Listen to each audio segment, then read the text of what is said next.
Hi there! Welcome to What is Islam Academy. Let's learn about Islam together. In a world of smartphones and space exploration, does believing in God still make sense? Many see science and faith as opposing teams. Reason on one side, belief on the other. Is belief in God just a relic of a less enlightened age, or is there more to the story? This isn't just an academic debate, it shapes how we see ourselves and our place in the universe.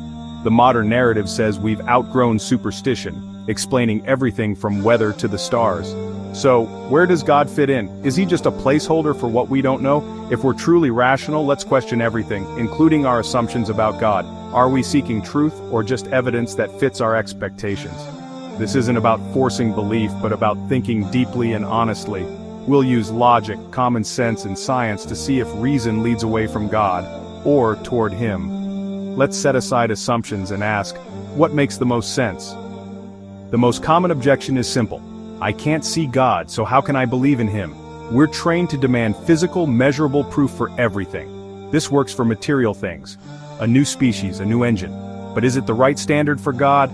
The demand for physical evidence assumes God is just another object in the universe. But monotheistic faiths define God as the creator of the universe, not part of it.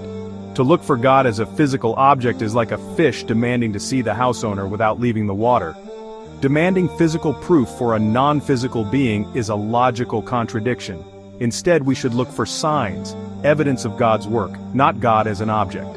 Like archaeologists inferring civilizations from ruins, we can infer a creator from the universe. The real question isn't can we see God, but does reality point to a creator?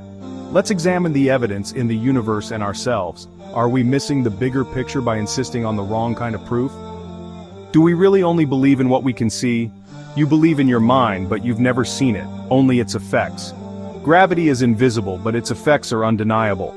We trust in unseen forces because their impact is everywhere. Love, justice, and thoughts are real, though intangible.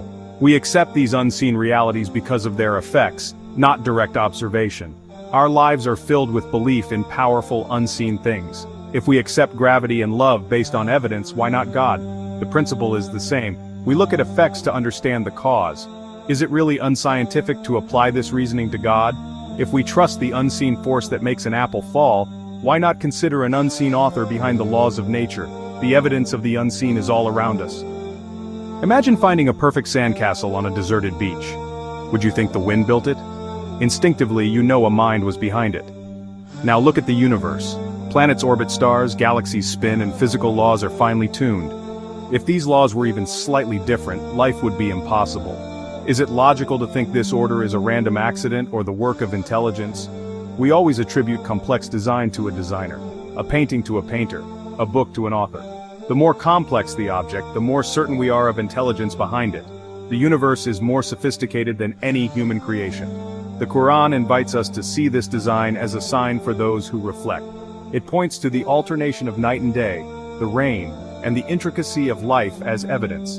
These are not random events but signs for people who use reason. Faith here isn't blind, it's based on observation and reflection. The signature of the artist is in the masterpiece of creation. For centuries, many believed the universe was eternal, no beginning, no need for a creator. But 20th century science changed that. Hubble discovered the universe is expanding, leading to the Big Bang theory. The Big Bang means the universe had a beginning about 13.8 billion years ago. Whatever begins to exist must have a cause. The universe had a beginning, so it must have a cause outside itself. This cause must be timeless, spaceless, and powerful, matching the classical definition of God.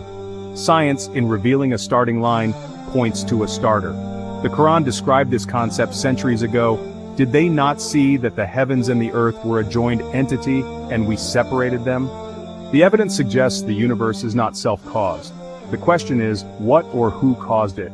Science and faith may not be as far apart as we think. The beginning of the universe is a signpost, not a dead end.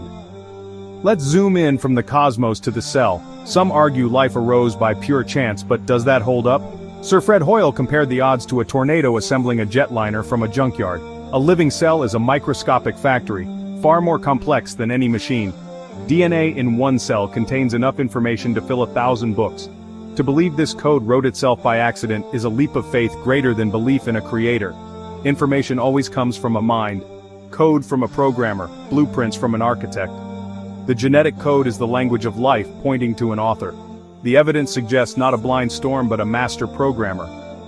Beyond science, there's a personal, internal evidence, a natural sense that life has meaning. Islam calls this the fitra, an innate awareness of God present in every human.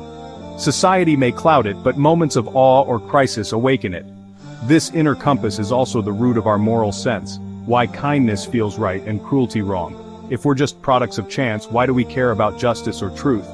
But if a creator programmed this compass, it all makes sense. The Quran says God took a covenant from humanity before birth. Our souls testify to his lordship. Revelation isn't planting something new, but awakening what's already within.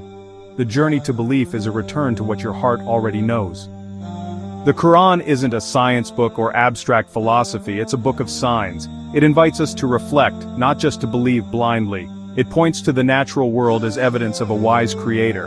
The Quran ties evidence to gratitude and purpose, reminding us of daily blessings. It challenges us. If you don't believe in a creator, how do you explain your own existence? Or were they created by nothing?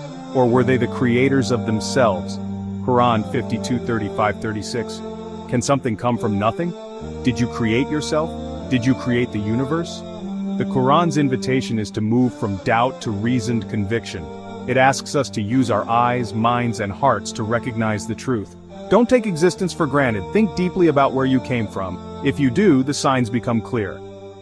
We've explored whether belief in God is outdated or unscientific. We've seen that unseen realities, cosmic order, and the beginning of the universe all point to something beyond chance. The complexity of life and our inner compass suggest purpose, not accident. Now you face a choice between two explanations. 1. The universe and life came from nothing, for no reason, heading nowhere. Or 2. The universe is the creation of a purposeful, intelligent being. Which path fits the evidence and your intuition better?